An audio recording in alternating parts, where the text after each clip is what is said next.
Om Ajnanatimirandasya Gyananjanam Shalakaya Chaksurunmilitam Yena Tasmai Shri Gurave Namaha. Gurave Gaurachandraya Radhikaye Stadalaye Krishnaya Krishna Bhaktaya Tadbhaktaya Namo Namaha. Narayanam Gurum Vande Sharanyam Bhakta Bandhavam Gauramanu Purnam Radhadasyam Pradayakam Rupanugacharya Varyam Rupamanjari Preshtakam Patita Pavana Bandhavam Yugacharya Narayanam Vanchakalpatarubhyascha Kripa Sindhubhya Evacha Patitanam Pavanebhyo Vaishnavebhyo Namo Namaha Namo Mahavadanyaya Krishna Prema Pradayate Krishnaya Krishna Chaitanya Namne Gaura Tuise Namaha Shama Sundara Shikanda Shekara Ismera Hasara Murali Manohara Radhikara Sika Mam Kripanide Swapriya Charana Kinkarim Kuru Tapta Kanchana Gourangi Radhe Vrindavaneshwari Vrishabhanusute Devi Pranamami Hari Priye Vrindai Tulasi Devyai Priyai Keshava Sacha Krishna Bhakti Prade Devi Sattavatyai Namo Namaha Shri Krishna Chaitanya Prabhu Nityananda Shri Advaita Gadadhara Shri Vasadi Gaura Bhakta Vrindam Hare Krishna, Krishna Krishna, Hare Hare, Hare Ramo, Ramo Ramo, Hare Hare. Então, primeiramente, eu gostaria de dar início oferecendo as minhas mais humildes e respeitosas reverências à poeira dos pés de lótus do meu mais amado Gurudeva, Nitya Lila Pravishta Om Vishnupada Paramahamsa Parivraja Kacharya Astotara Sata Srimad Shila Bhaktivedanta Narayana Goswami Maharaj. E também a todos os nossos mestres do passado, presente e do futuro, e a todos os que hoje estão aqui reunidos, as minhas mais respeitosas reverências. Muito bem.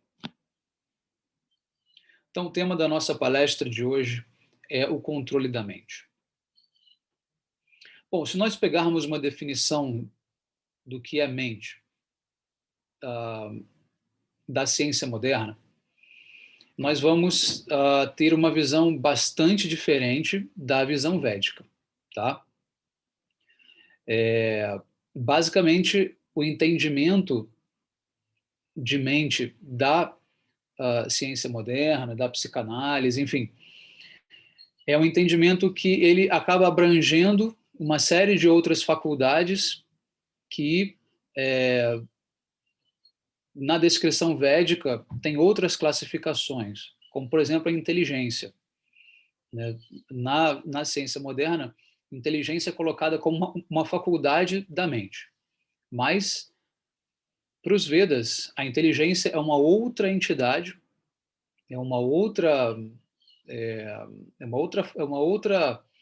outro aspecto, tá? É uma outra realidade, independente da mente. Porque os Vedas, eles escrevem que nós temos um corpo grosseiro e um corpo sutil.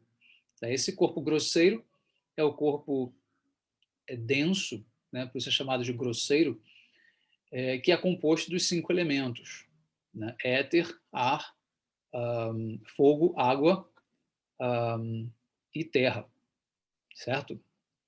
E temos também o corpo sutil, que é composto de falso ego, inteligência e mente. Então, mente, inteligência e falso ego são 3 componentes do nosso corpo sutil. Tá? O corpo sutil, porque ele não é palpável, tá? Mas ele não deixa de ser material. É muito importante entender a definição de sutil, né? Sutil continua sendo material, só que ele não é palpável, não é visível a olho nu, ou pelo menos a um olho treinado, né? Por exemplo, os chakras são sutis, mas também são materiais. A Kundalini também, ela é sutil, mas ela também é material. Não tem nenhuma representação dentro do que é a espiritualidade, tá? Qualquer relação com esses entes, seja chakra, seja mente, seja Kundalini, seja falso ego, seja inteligência, tá? Então, existe uma hierarquia entre esses elementos do corpo sutil. Então, você tem o falso ego, depois você tem a mente e depois você tem a inteligência. A inteligência ela é superior à mente, tá? E eu vou explicar para vocês como a gente vai, através da inteligência, conseguir controlar a nossa mente, tá? São vários processos, eu vou descrever para vocês mais para frente. Então, vamos entender agora então a relação da mente com o nosso corpo, com a inteligência, com o ego, tá? Da seguinte maneira. Tem um verso no Katha Upanishad que diz o seguinte: Atmanam ratinam vidi shariram ratam evacha buddhintu sharatim vidi mana pragraham evacha indriyani hayanahur vishayams teshu gocharam atmendriya mana yukto bhukteti ahur manishina. O verso diz o seguinte: o indivíduo ou a alma é como se fosse o passageiro, tá? Do quê? De uma grande carruagem. Essa carruagem em si, com a estrutura de madeira, com as rodas e tudo, é comparada ao corpo, representa o corpo físico, esse corpo grosseiro que eu descrevi para vocês, tá? A inteligência é o cocheiro, aquele que está conduzindo essa carruagem. Não é o passageiro, é o condutor da carruagem. Tá? Isso é inteligência, porque é ela que vai guiar, né, os cavalos. Quem são os cavalos? Os cavalos são os 5 sentidos, são 5 cavalos nessa carruagem, que representam os nossos 5 sentidos. Tá? E a mente, ela é a rédea, é representada pela rédea. Então, a rédea é um instrumento que a inteligência tem para controlar os sentidos e direcioná-los para onde ela quer, né, ir. Ou seja, é através da inteligência ou do condutor dessa carruagem, né, que os cavalos serão direcionados. E serão direcionados através do quê? Da mente. Então, a mente ela é um elo, ela é uma ponte, tá, entre essa inteligência e o nosso corpo material com os nossos sentidos. Mas agora você se pergunta, mas e o passageiro, que é a alma, que está dentro desse corpo? Que influência ele tem sobre tudo isso? Aparentemente nenhuma. Aparentemente nenhuma. A menos que ele seja capaz de controlar o condutor da carruagem, ou seja, a sua própria inteligência, ele será capaz de controlar a mente, que é a rédea, e, em consequência, os cavalos. Ou seja, ele poderá direcionar o caminho dessa carruagem. Mas, se esse passageiro for um refém do condutor, ele não terá nenhum poder sobre ele. E esse condutor irá guiá-lo ao seu bel prazer. Então, enquanto a alma não consegue assumir uma posição de controle dentro do corpo, na mente, na inteligência, ela não tem qualquer influência sobre o destino desse ser, desse indivíduo, desse falso ego. Né? Quem é esse falso ego? O falso ego é essa personalidade que você encarnou nessa vida. É o Swami Mahavir, é o Antônio, é a Maria do Carmo, isso são os nossos falsos egos. Eu não sou Swami Mahavir. Eu estou sendo Swami Mahavir, mas a minha alma tem uma outra identidade, tem uma outra, um outro significado, né? Tem uma outra origem que não é a dos meus pais. Tá? E ela precisa deixar de ser uma refém desse desse condutor que é a inteligência. Por isso que é muito importante que nós estudemos. Tá? É muito comum eu ouvir de algumas pessoas com as quais eu me encontro quando eu dou palestras, ou quando eu começo a falar sobre a consciência de Krishna, sobre Bhakti Yoga, sobre devoção a Deus, amor a Deus, as pessoas perguntam, mas vem cá, se amar a Deus é uma coisa que parte do sentimento, por que eu preciso estudar tanto? Por que eu preciso utilizar tanto o meu intelecto, ficar é, tentando entender sistemas lógicos, versos em sânscrito, uma série de conceitos filosóficos complicadíssimos, não basta só amar a Deus? É uma pergunta legítima, né? Só que para isso existe uma resposta um tanto quanto desanimadora para muitos. Por quê? Porque no momento, até a sua compreensão de amor e de Deus estão corrompidos pela sua parca inteligência. Então, se você não desenvolve uma inteligência capaz de entender de fato, primeiro, o que é amor, o que é devoção, quem é Deus, você não vai conseguir expressar esse sentimento genuíno da alma. Você estará expressando um sentimento baseado o quê? Na sua inteligência. E, em consequência, será uma prática insuficiente, uma prática incompleta, uma prática imperfeita. Você pode achar que você ama a Deus, você pode achar que você entende o que é devoção, mas você pode muitas vezes estar refém de um sentimentalismo e de uma série de conceitos equivocados.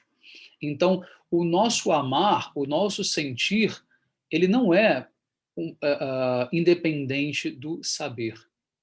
Ao contrário, ele é o resultado do saber.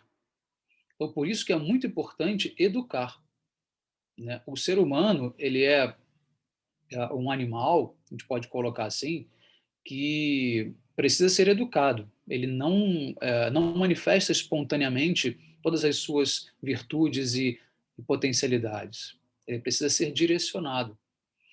Então, é preciso que você trabalhe com a inteligência desse ser humano para que ele possa ser capaz de conduzir a mente dele da melhor maneira possível, né? Do contrário, ele será refém, inclusive, dos próprios sentidos. Por quê? Quando a inteligência ela é parca, ela não consegue controlar as rédeas, os cavalos é que vão decidir para onde vão levar aquela carruagem. São os nossos sentidos que vão nos governar, não é nem mais a nossa inteligência. Então você tem pessoas hoje no mundo que são extremamente controladas pelos sentidos, são reféns dos sentidos. Você tem pessoas que têm a capacidade de controlar os sentidos através de uma disciplina mental. E você tem pessoas que são capazes de controlar propriamente a partir da sua inteligência, porque receberam a educação adequada, receberam o conhecimento adequado, né, suficiente para fazer com que ela assuma esse poder. E você tem as pessoas que têm a alma desperta, que são capazes de controlar tanto a inteligência, quanto a mente, quanto os sentidos. Tá bom? Então, agora você vai ter que fazer uma autoanálise. Em que nível você acha que você está? Né? Aí você vai começar a buscar os meios de reverter essa situação, caso ela seja desfavorável. Acredito eu que todos nós aqui estejamos completamente controlados, né, na maior parte do tempo pelos nossos sentidos, né, numa parte pequena, né, pela nossa mente e pela nossa inteligência. Mas acho muito difícil que alguém aqui esteja totalmente com a alma desperta. Tá? Por quê? Porque isso é um estágio muito elevado, muito avançado. Não é verdade? Se isso fosse verdade, vocês não estariam aqui buscando por conhecimento, vocês já teriam todo o conhecimento espontaneamente revelado. Então, assim como eu, acredito que todos aqui que estão ouvindo estão buscando ainda o despertar da alma, e para isso é preciso entender o processo, né? Entender intelectualmente. Não basta simplesmente achar que você pode deixar fluir tudo o que vem no seu coração. Isso é uma grande, isso é um grande engano, tá? Isso é um grande engano. Não se deixem levar por esse caminho. A nossa meta é deixar que os sentimentos fluam, é deixar que o amor flua, a nossa meta. Mas para isso é preciso utilizar um caminho. Esse caminho não é o sentimento, mas é a inteligência. Tá bom? E a inteligência é desenvolvida através do estudo,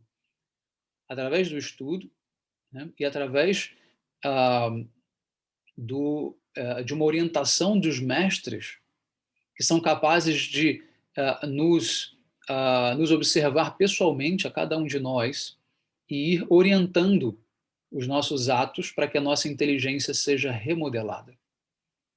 Tá? Então, quando você passa um dia a dia num ashram, na companhia de um mestre, o mestre ele vai passar a maior parte do tempo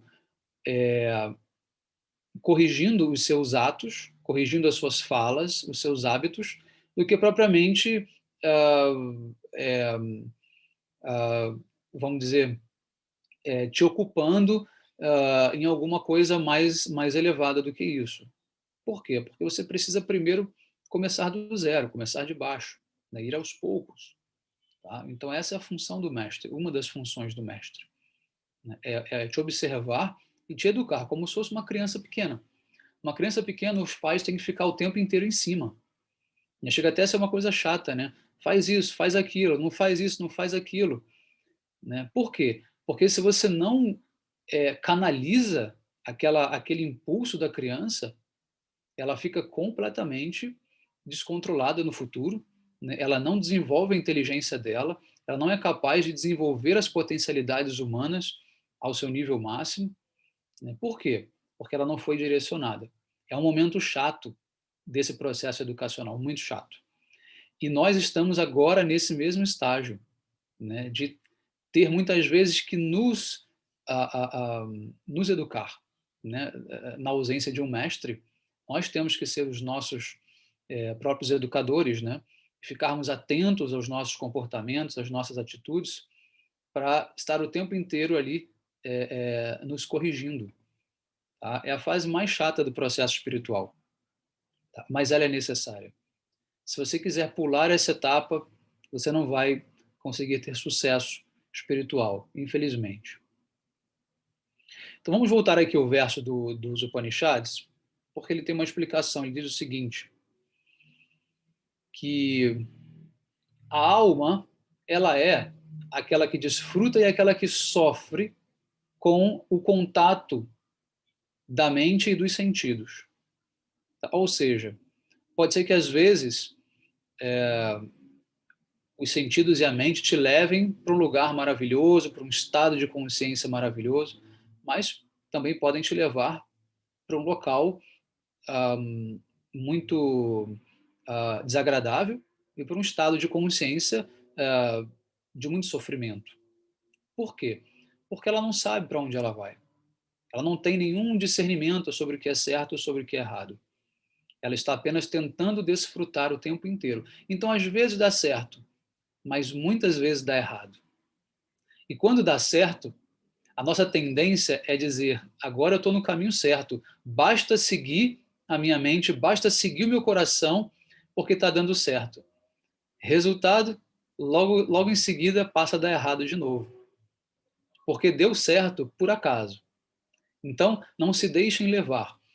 Essa coisa de deixar fluir, de deixar tudo espontaneamente fluir, isso é um grande equívoco que a nova era traz. Né? Esses movimentos terapêuticos e de dinâmicas de grupo, nova era, isso é muito danoso. Não é para deixar fluir. Você precisa canalizar para o lugar certo. E enquanto não tiver encontrado o lugar certo para canalizar, deixa aquilo contido.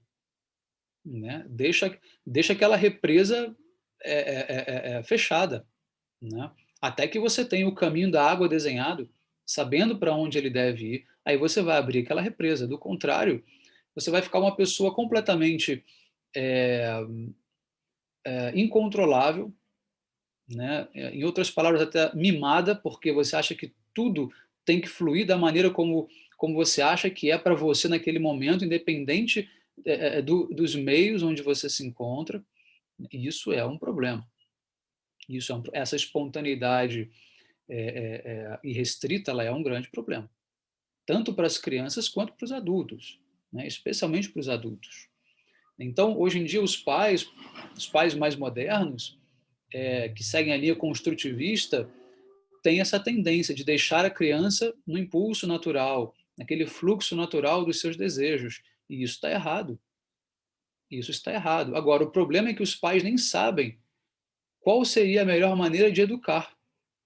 E achando que deixar a criança seguir da maneira como ela quer é educar. E não é. Educar significa que você tem um caminho para direcionar aquela criança, né? Só que os pais nem sabem qual é esse caminho. Eles nem sabem qual é a perfeição da vida, porque eles mesmos não alcançaram essa perfeição. Eles mesmos não têm contato com uma tradição, com uma filosofia que seja perfeita. Mas aqueles que estão dentro da cultura védica, aqueles que seguem os preceitos védicos, esses sabem exatamente o que fazer. Sabem como educar seus filhos, sabem como se educar, sabem o que praticar, sabem como levar as suas vidas. Não é verdade? Então vamos continuar aqui. Então no verso diz o seguinte: os grandes sábios, né, pensadores, eles dizem que a inteligência, né, deveria direcionar a mente.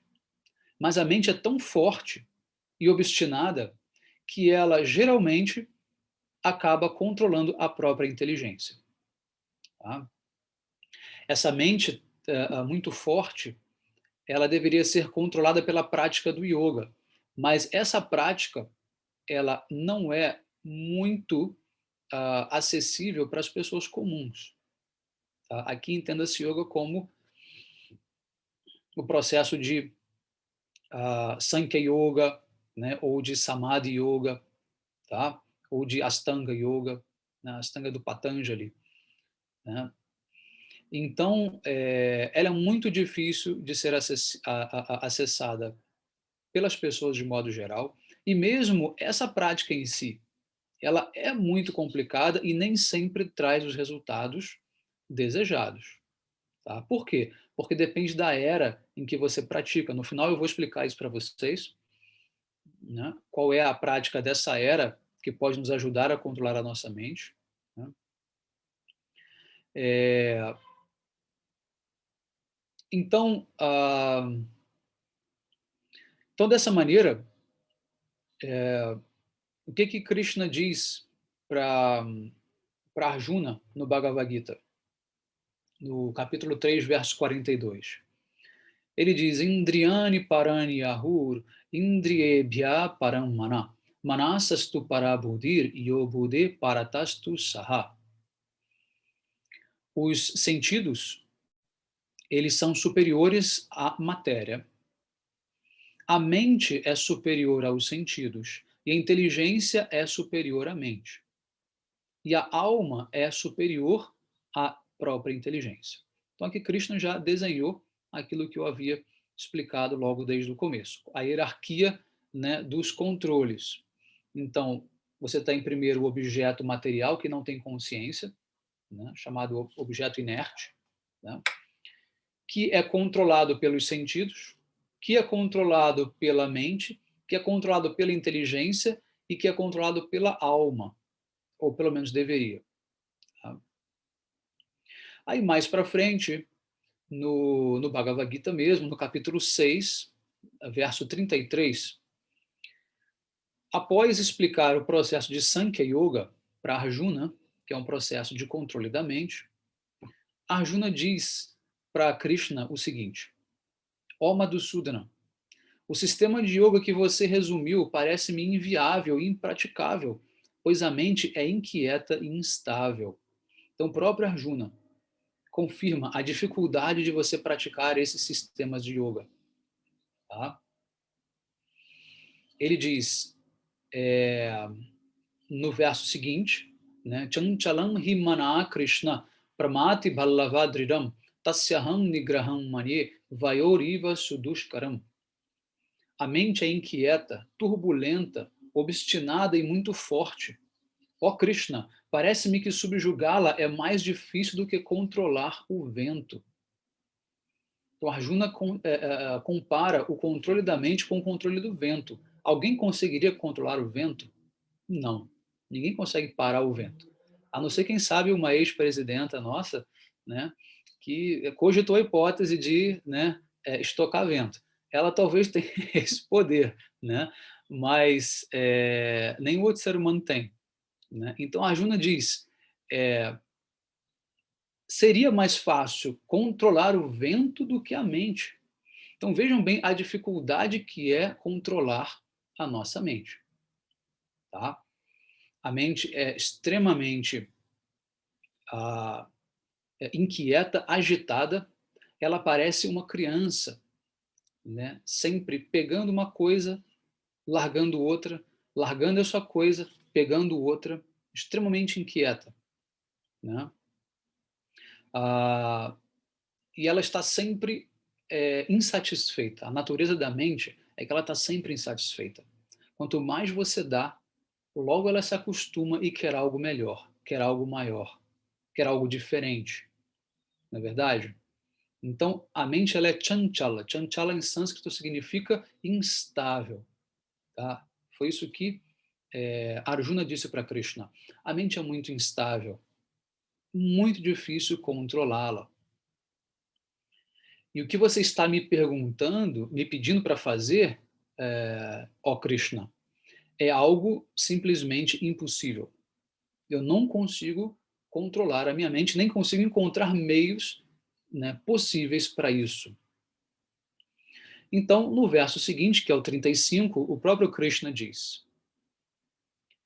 é sem dúvida muito difícil refrear a mente inquieta, mas isso é possível pela prática adequada e pelo desapego. Agora, o que é essa prática adequada? Tá? E como praticar o desapego? Então, são duas coisas que Krishna coloca para Arjuna. Tá? Muito bem. Essa prática adequada, ela é a prática que os Vedas recomendam para se alcançar a perfeição em cada era. Para quem não sabe, existem 4 diferentes eras. Né? Era de Satya, a era de Treta, a era de Dwapara e a era de Kali. Para cada uma delas existe um processo, né, que você deve praticar para alcançar a perfeição. Isso inclui o controle da mente, né, com certeza. Em Satya Yuga, o processo era a meditação. Em Treta Yuga, a realização de cerimônias de fogo, né, com uma série de, né, elementos e processos, enfim. Em Dwapara Yuga, o processo é a adoração das deidades de Deus. E em Kali Yuga, que era a que nós vivemos agora, o processo recomendado é o cantar dos nomes de Deus, o cantar do Mahamantra Hare Krishna, dentre outros, mas principalmente o Mahamantra Hare Krishna. Tá? Então é através do cantar que você vai conseguir controlar a sua mente. Como isso acontece? Eu vou te explicar.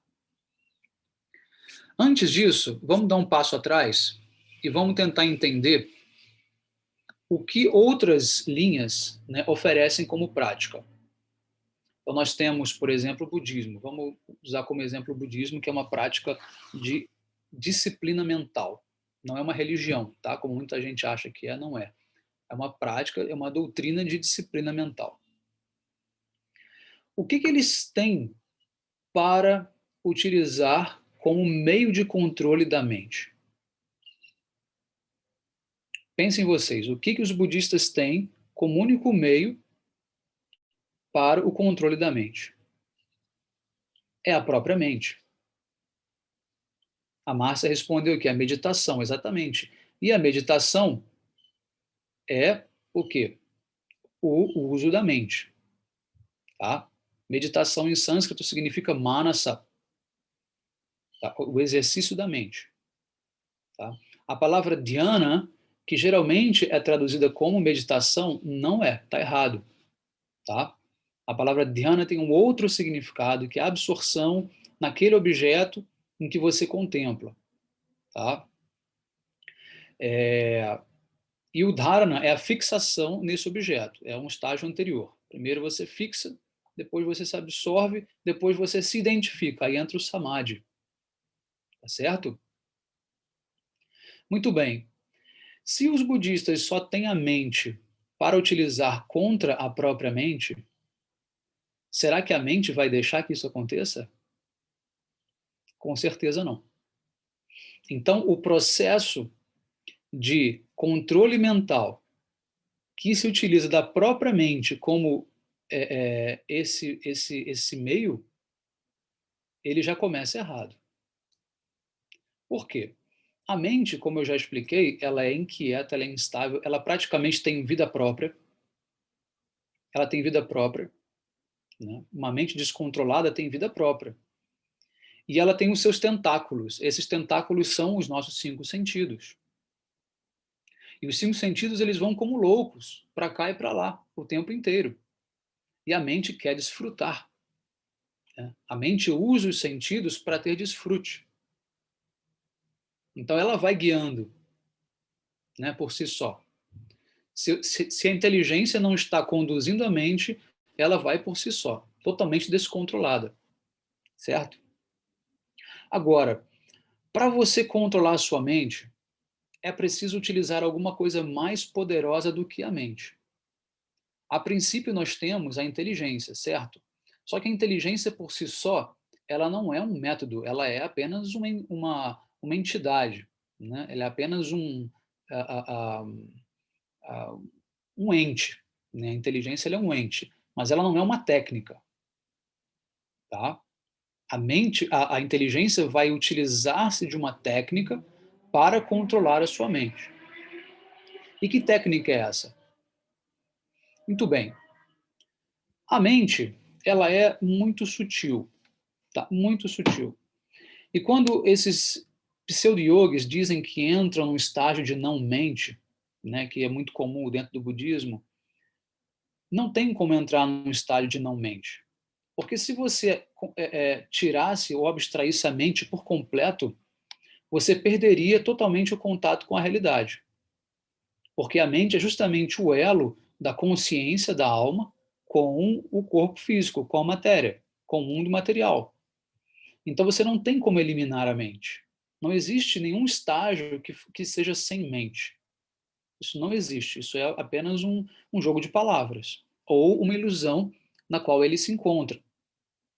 Então, eles acham que a mente sumiu, que é um estágio de não mente, só que a mente ela assumiu um aspecto muito sutil, cada vez mais sutil, tá? Cada vez mais sutil. E ela não vai ser eliminada. Tanto que nos Vedas, você não tem nenhum processo descrito de eliminação da mente. Não existe isso. Tá? Você tem o quê? O processo de controle mental. Você pode fazer a sua mente se tornar a sua amiga, a sua aliada, mas não eliminá-la por completo. Senão você viraria o quê? Uma pedra. Uma pedra não tem mente. É um objeto inerte, sem consciência. E a mente é justamente a ponte da consciência. A consciência vem da onde? Vem da alma. A consciência não está na mente. Esse é um dos equívocos também da ciência moderna, da psicanálise, achar que consciência é uma faculdade mental. Não é.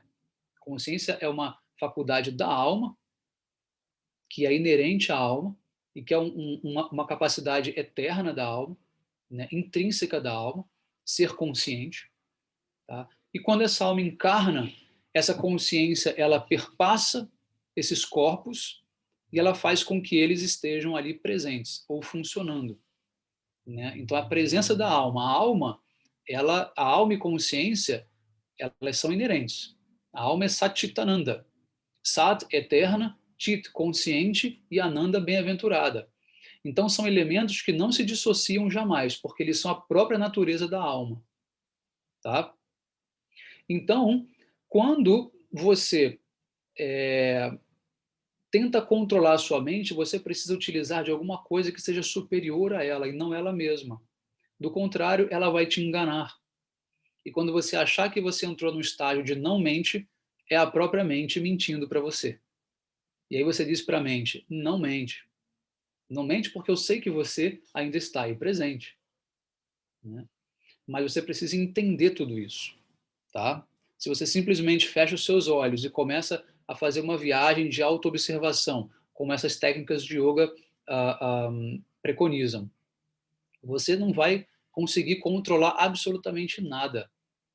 Você vai apenas se enganar. Você vai apenas se condicionar. É uma espécie de auto-hipnose.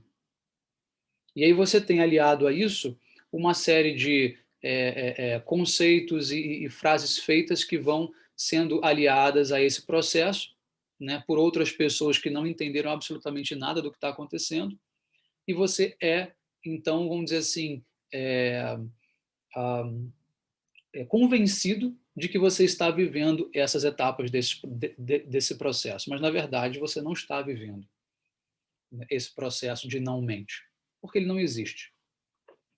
Então, o que é superior à mente, o que pode ser usado que é superior à mente, né, para controlá-la? Bom, é o mantra, né? O próprio nome mantra, ele já explica isso. Man significa mente, trai, conduzir. Aquilo que conduz a mente é o mantra, ou seja, a repetição sonora de certos nomes, de certas palavras que têm um poder em si, tá? Então, você pode utilizar-se de diversos mantras, né, e direcionar a sua mente para aquele lugar que você deseja. Mas, dentre todos esses mantras, qual é o mantra mais poderoso? É aquele que tem o nome de Deus. Por quê? Porque o nome de Deus, ele não é material, ele é transcendental, ele é divino, certo? Então, a mente é material. Então, se você começa a vibrar um nome que seja espiritual, transcendental, automaticamente a sua mente será controlada por ele, porque ele é superior a ela de fato. Entende? Então, é por isso que pouca gente sabe disso, mas dentre dessas quatro processos, das quatro eras, todos eles têm o cantar do mantra, tá? Todos eles têm. Satyayuga não era só meditação, era meditação com o cantar dos mantras, tá? Quem fez o meu curso do Vedanta sabe disso, né? Inclusive eu dou o mantra de cada era, eu explico né, o que cada era tem, né, de especial, o mantra de cada era, né, e a outra prática, né, que vem como apoio.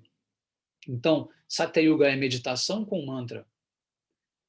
Treta Yuga, sacrifício de fogo com mantra. Dwapara Yuga, adoração das deidades com mantra. Só que em Kali Yuga, só o mantra funciona.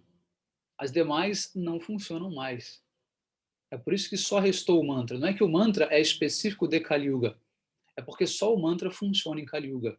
Em Kali Yuga, as pessoas estão completamente indisciplinadas, ansiosas, ocupadas com uma série de atividades diárias, elas são impuras, elas são pecaminosas, elas, enfim, não têm nenhum perfil de yogi. Então, o que elas podem fazer para ainda assim ter uma chance de alcançar a perfeição? É cantar os santos nomes, é cantar o Mahamantra Hare Krishna.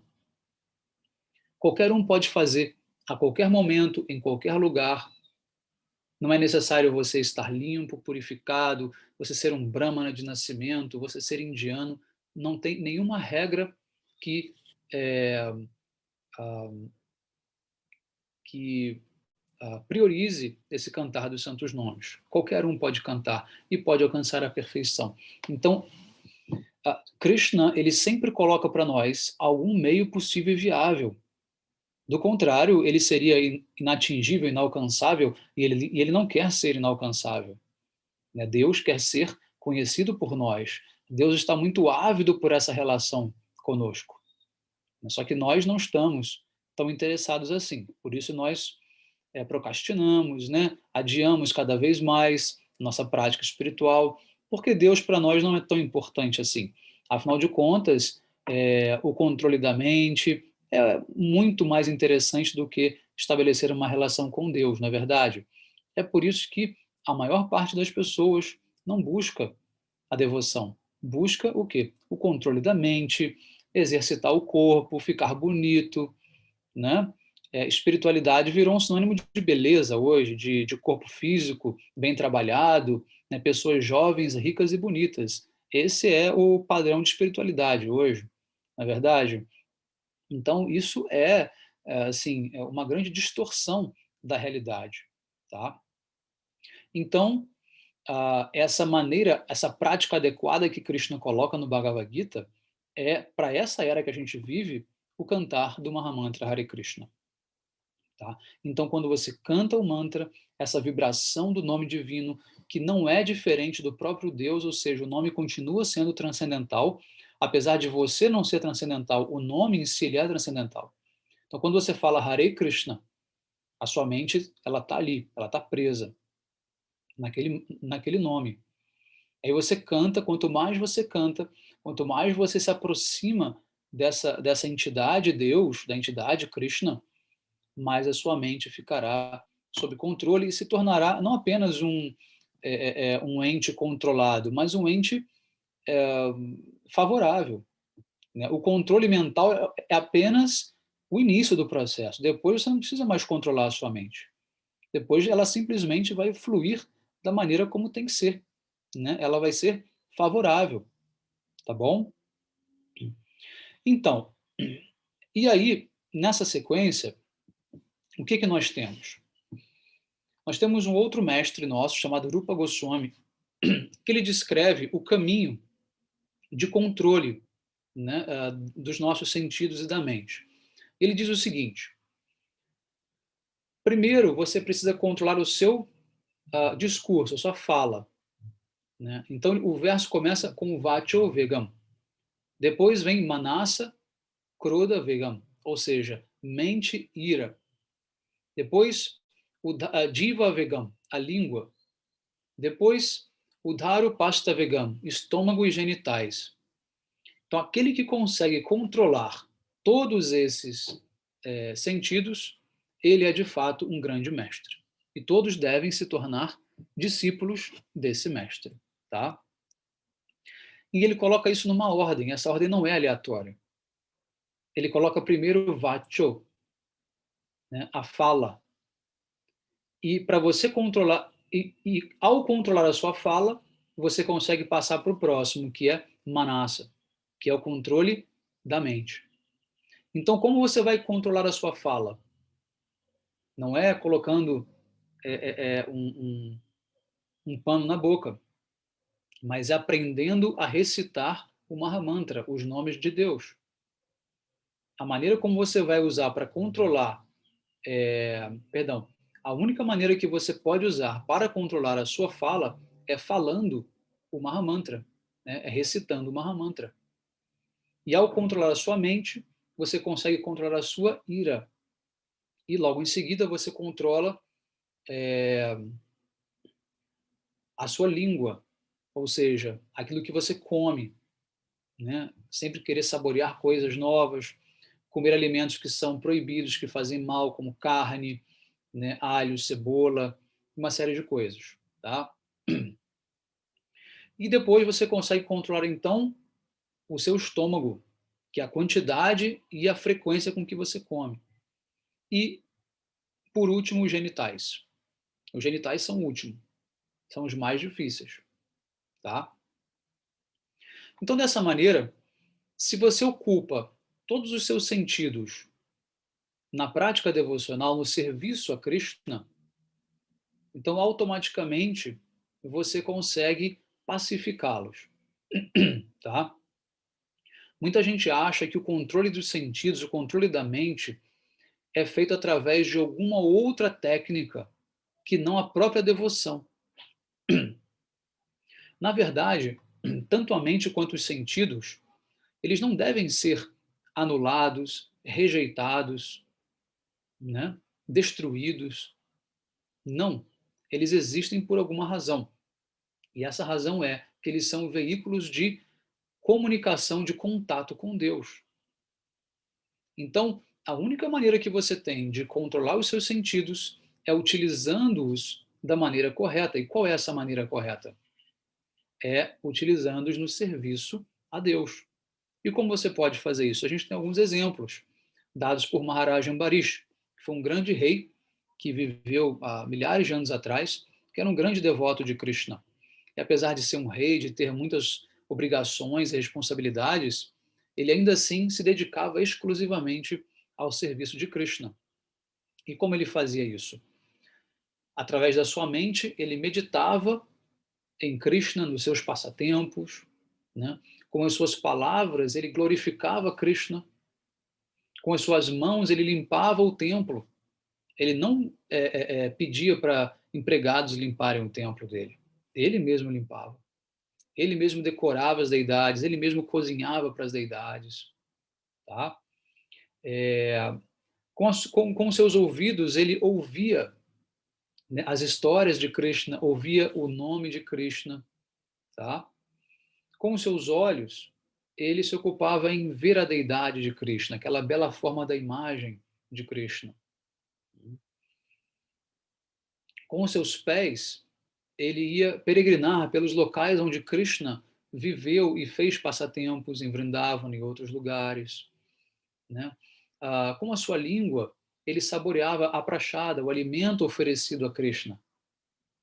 Então veja como você pode ocupar todos os seus sentidos, né, no serviço de Krishna e sublimá-los. Tá? Porque se você tentar eliminar os seus sentidos, você simplesmente perde a conexão com o mundo, você vai virar uma pedra. Ou simplesmente você vai virar, ou pelo menos você vai imaginar que você é apenas um facho de luz, o que é um reducionismo assim, terrível. Né? Você reduzir toda a complexidade da alma e de Deus a um mero facho de luz.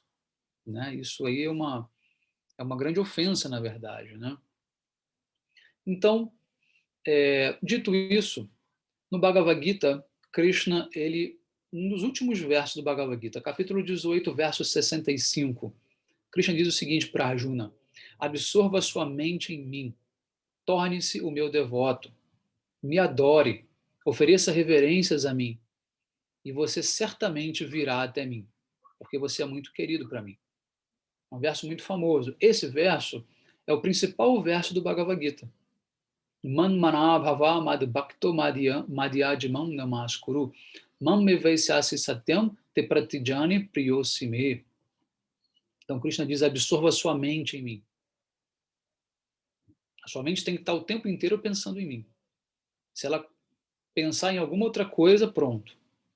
Ela já sai de linha, sai da estrada, já se descontrola e vai te levar ao sofrimento. Né? A consequência é essa: você vai sofrer. Mas quando você se absorve em Krishna, quando você pensa em Krishna, quando você usa o seu tempo, a sua energia, os seus sentidos para Krishna, a sua vida se torna extremamente bem-aventurada, extremamente satisfatória. Os problemas se acabam. Ou se não se acabam, você passa a vê-los de maneira diferente. Eles não te afetam tanto quanto antes. Eu também não vou prometer nenhum milagre para vocês. Os problemas podem continuar a existir, mas a maneira como você vai se relacionar com eles é diferente. Tá bom?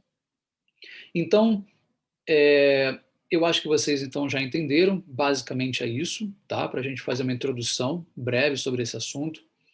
Então você vai cantar os santos nomes do Mahamantra e você pode utilizar-se de melodias, de harmonias, você pode usar instrumentos, ele pode ser lindo cantar.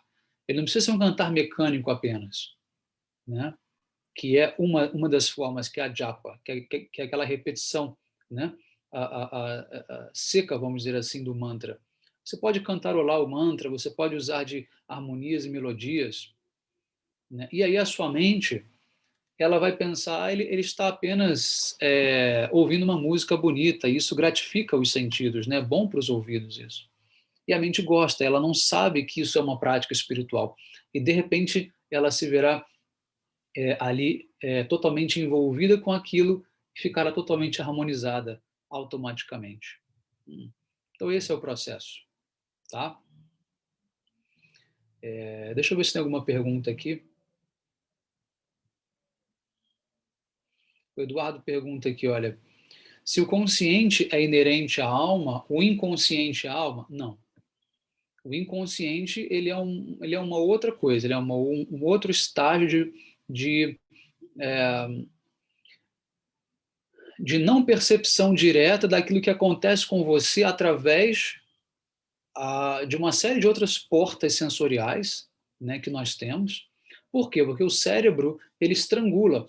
O cérebro é como se fosse um funil, né? Ele precisa limitar as informações que ele vai passar, que ele vai digerir, né, para que você possa ter um foco, né? Porque se você fosse ficar perdido em todos os sons que surgem ao seu redor, em todos os cheiros, em todas as emoções, né, em tudo que está à sua volta, você vai ficar perdido. Então, o inconsciente são aquelas informações que entram, né, pela nossa própria mente, né, pelos nossos próprios sentidos, né, e pela inteligência, enfim, né, que a gente não consegue racionalizar. Isso fica estocado ali, na forma de símbolos, na forma de emoções, né, e depois isso vem à tona muitas vezes no sonho, né, como diz Freud e outros, né. Então, o inconsciente seria mais ou menos isso, mas não vem da alma. A alma, ela é puramente consciência, tá? Então, a Márcia pergunta, o senhor pode orientar como entoar o mantra e a postura que devemos ter? Então, eu acho que eu acabei de responder, né, indiretamente, dizendo que você pode entoar da maneira que você quiser, não há nenhuma regra que vá fazer ele ser mais ou menos eficiente, tá? Aí você vai escolher o teu jeito. É misericórdia pura, assim, não há qualquer regra, né? Qualquer um pode, da maneira como bem, bem quiser, né? O Eduardo pergunta aqui, o controle da mente através do Mahamantra se dá pela qualidade, pela quantidade, por recitar com a voz, com a mente, e como podemos entender que estamos evoluindo neste controle? Olha, apesar de não haverem regras, como eu expliquei, existem recomendações. Então, no começo, é importante que você cante alto o suficiente para que você ouça você mesmo cantando. Mas quando você cansar de fazer isso, você pode voltar para cantar na mente, né? Ou seja, em silêncio, né? Não há nenhuma restrição quanto a isso.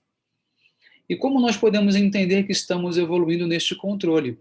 Quanto mais você estiver espontaneamente praticando o Bhakti Yoga, ocupado no serviço a Krishna, é um sinal de que a mente está sendo controlada. Tá bom? Quanto mais você se pega envolvido em outras atividades, né, que não são relacionadas à devoção e que não são favoráveis para você, é sinal de que a mente está te levando e você não está conseguindo trazê-la. Tá bom? O Madhuvrata está agradecendo.